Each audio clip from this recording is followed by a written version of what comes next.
Assalamualaikum warahmatullahi wabarakatuh. Waalaikumsalam warahmatullahi Waalaikumsalam wabarakatuh. warahmatullahi wabarakatuh. Selamat pagi anak-anak. Bagaimana kabarnya hari ini? Pagi, Pak. Pagi Pak, Pagi alhamdulillah Alhamdulillah Pak, baik baik. kabarnya Pak. alhamdulillah Pak. Alhamdulillah. Sebelum kita memulai pembelajaran, marilah kita berdoa terlebih dahulu. Berdoa dimulai.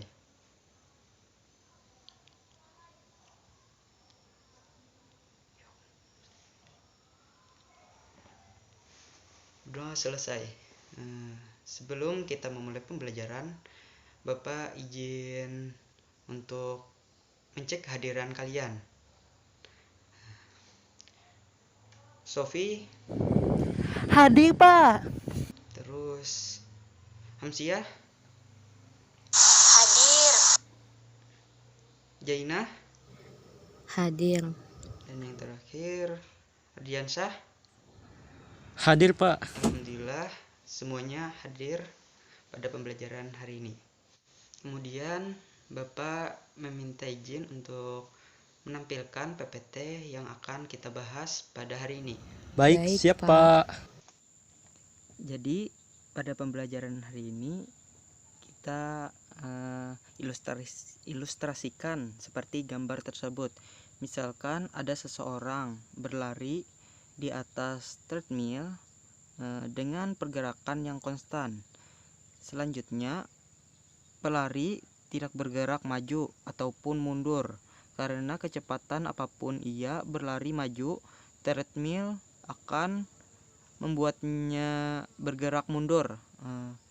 Hal ini dikatakan pelari mengalami kesetimbangan dinamis. Jadi Bapak mau nanya nih, apa yang kalian tahu apa itu kesetimbangan dinamis? Apakah ada dari kalian yang mau menjawab pertanyaan tersebut? Saya, Pak. Ya, dipersilahkan. Jadi, kesetimbangan kimia itu adalah keadaan saat kedua reaktan dan produk hadir dalam konsentrasi yang tidak memiliki kecenderungan lebih lanjut untuk berubah seiring berjalannya waktu. Biasanya, keadaan ini terjadi ketika reaksi ke depan berlangsung pada laju yang sama dengan reaksi balik. Begitu Pak menurut saya. Ya, terima kasih atas jawabannya. Jadi sedikit Bapak mau jelaskan dari tujuan pembelajaran kita hari ini adalah agar siswa dapat menjelaskan pengertian dan ciri-ciri kesetimbangan dinamis, serta siswa dapat membedakan kesetimbangan kimia homogen dan kesetimbangan kimia heterogen. Selanjutnya kita masuk ke materi pembahasan kita, yaitu kesetimbangan kimia. Untuk membahas kesetimbangan kimia, kita perlu memahami terlebih dahulu tentang jenis-jenis reaksi berdasarkan arahnya.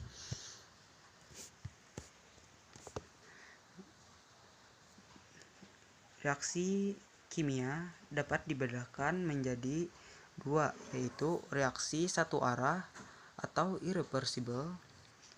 Yang kedua itu reaksi dua arah atau reversible. Yang pertama itu reaksi satu arah atau irreversible. Reaksi ini adalah reaksi yang berlangsung dari arah reaktan ke produk atau ke kanan pada reaksi ini. Produk tidak dapat bereaksi kembali menjadi zat-zat asal. Untuk ciri reaksi satu arah atau irreversible itu, yang pertama, reaktan dan produk dihubungkan dengan tanda panah satu arah. Tanda panahnya seperti ini.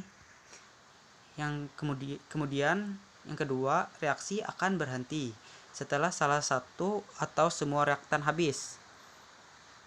Kemudian yang ketiga itu produk tidak dapat terurai menjadi zat-zat reaktan. Kemudian yang keempat, reaksi berlangsung tuntas atau berkesudahan. Contoh, misalkan NaOH dan HCl menghasilkan produk NaCl dan H2O. Diketahui pada persamaan reaksi tersebut, tanda panah ini menunjukkan satu arah. Hal tersebut berarti reaksi tersebut adalah reaksi satu arah, dan produk NaCl dan H2O tidak bisa kembali ke reaktan NaOH dan HCl. Kemudian reaksi yang kedua yaitu reaksi dua arah atau reversible.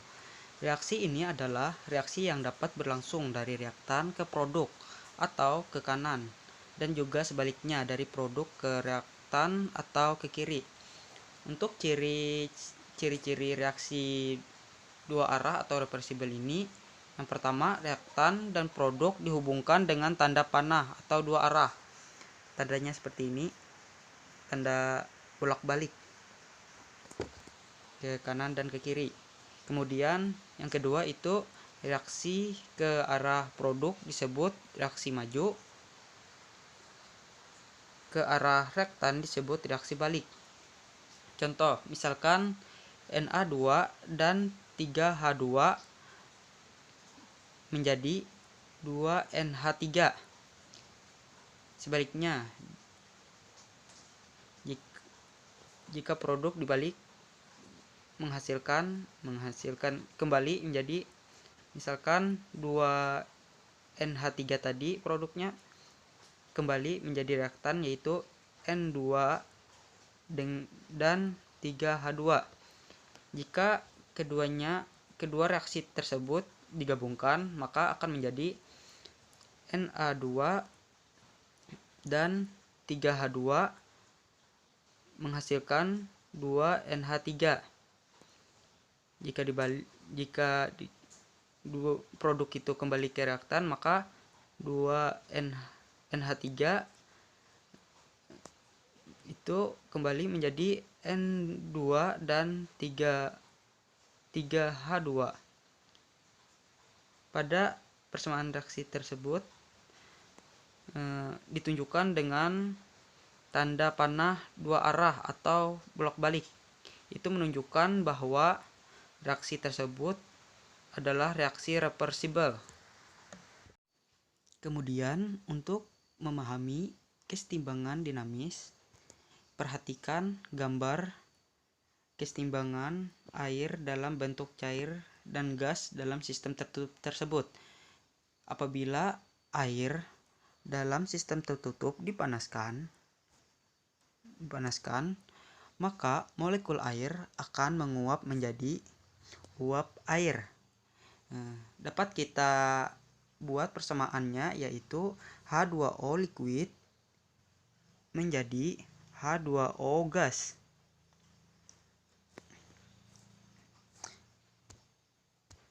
Kemudian karena sistem yang digunakan itu tertutup kan, maka uap air yang terbentuk tidak dapat keluar dari sistem dan akan mengembun atau akan menjadi cair. Dapat kita buat persamaan reaksinya, yaitu H2O gas menjadi H2O liquid. Diketahui kondisi awalnya bahwa laju penguapan itu lebih besar dari laju pengembunan. Kemudian kondisi kesetimbangan dinamisnya itu laju penguapan sama dengan laju pengembunan. Jika kita tulis reaksi kesetimbangannya, yaitu H2O liquid menjadi H2O gas. Sebaliknya, H2O gas itu dapat kembali menjadi H2O liquid. Jadi, dapat kita simpulkan bahwa kesetimbangan dinamis adalah keadaan di mana reaksi berlangsung terus-menerus. Kecepatan membentuk produk sama dengan membentuk reaktan. Untuk ciri-ciri kesetimbangan dinamis, Yang pertama itu reaksi bersifat dua arah dan berlangsung terus-menerus. Kemudian yang kedua terjadi pada ruang tertutup, suhu dan tekanan tetap.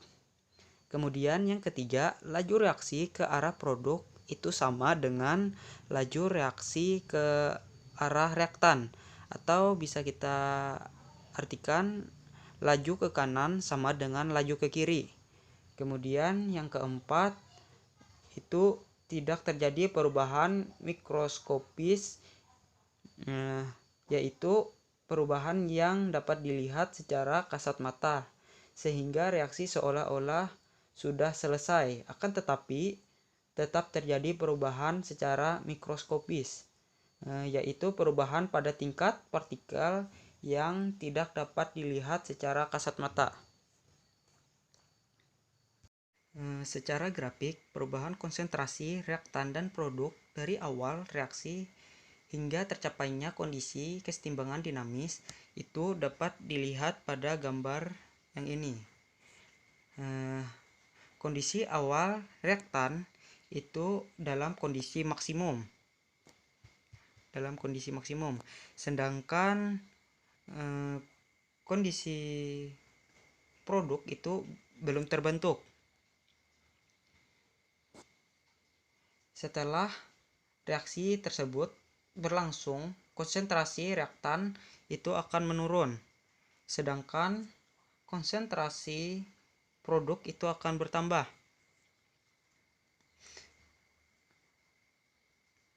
Sehingga kan pada suatu kondisi konsentrasi produk dan reaktan itu terlihat konstan, di mana reaktannya tidak mengalami penurunan lagi. Reaktannya tidak mengalami penurunan lagi, dan produk tidak mengalami kenaikan lagi.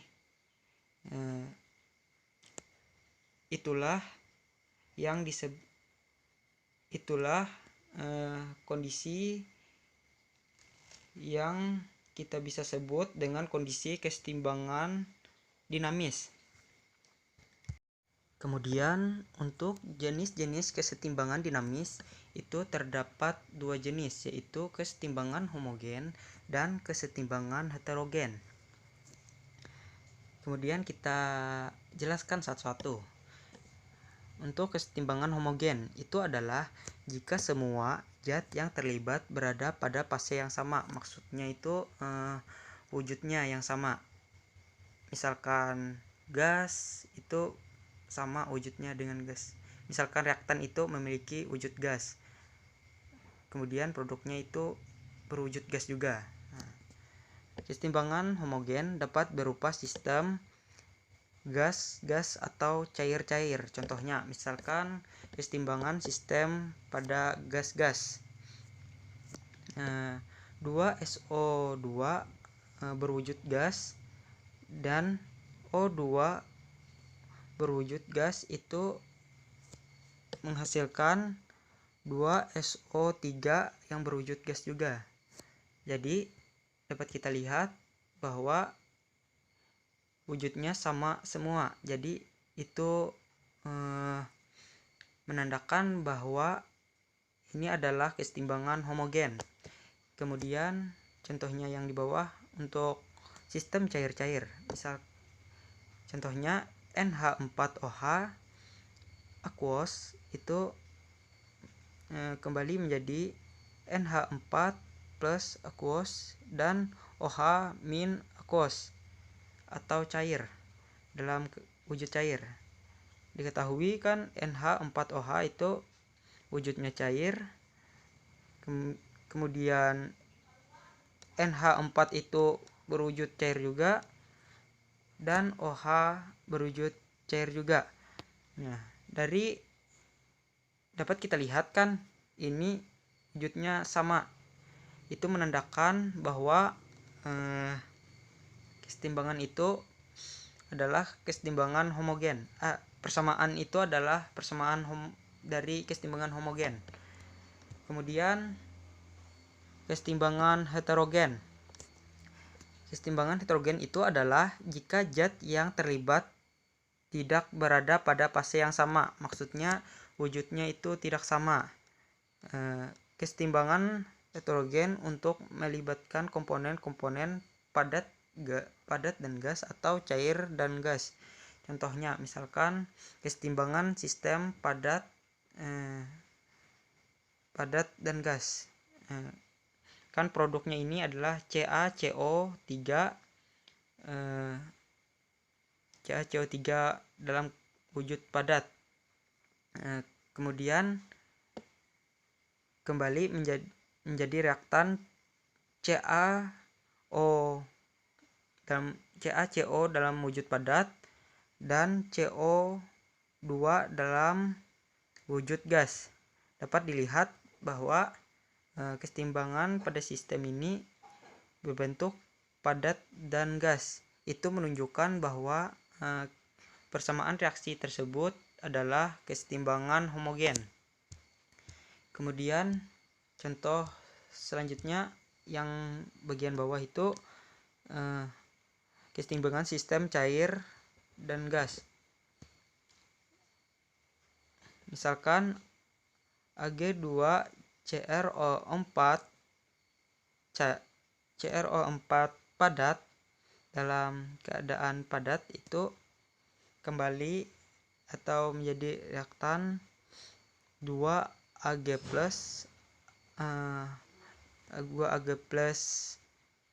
cair dan CrO4 2- cair. Ini salah ya, ini seharusnya padat. Jadi dapat kita lihat bahwa wujud dari persamaan reaksi tersebut berbeda. Itu menunjukkan bahwa persamaan reaksi tersebut adalah kesetimbangan homogen. Apabila anak-anak Bapak kurang jelas, bisa ditanyakan agar kita bisa mendiskusikan pada hari ini. Tidak ada, Pak. Alhamdulillah, jika tidak ada, berarti sudah paham ya. Sebelum Bapak tutup pembelajaran hari ini, Bapak ingin Sophie menyampaikan kesimpulan apa yang Sophie pahami hari ini. Jadi kesimpulannya adalah ciri-ciri kesetimbangan dinamis. 1. Reaksi bersifat dua arah dan berlangsung terus-menerus. Yang kedua, terjadi pada ruang tertutup, suhu dan tekanan tetap. Yang ketiga, laju reaksi ke arah produk, laju reaksi ke arah reaktan. Yang keempat, tidak terjadi perubahan makroskopis, yaitu perubahan yang dapat terlihat tetapi terjadi perubahan mikroskopis, yaitu perubahan tingkat partikel tidak dapat terlihat. Kesetimbangan homogen, yaitu kesetimbangan homogen adalah jika semua zat yang terlibat berada pada fase yang sama. Kesetimbangan heterogen. Kesetimbangan heterogen adalah jika zat yang terlibat tidak berada pada fase yang sama atau itu berbeda. Terima kasih atas kesimpulannya. Jadi Bapak ingin nambah sedikit. Kesetimbangan adalah keadaan di mana reaksi berlangsung terus-menerus, kecepatan membentuk produk sama dengan membentuk reaktan. Untuk ciri-cirinya sudah disampaikan oleh Sophie. Untuk kesetimbangan homogen itu zat yang terlibat sama wujudnya. Untuk kesetimbangan heterogen itu zat yang terlibat itu tidak sama wujudnya.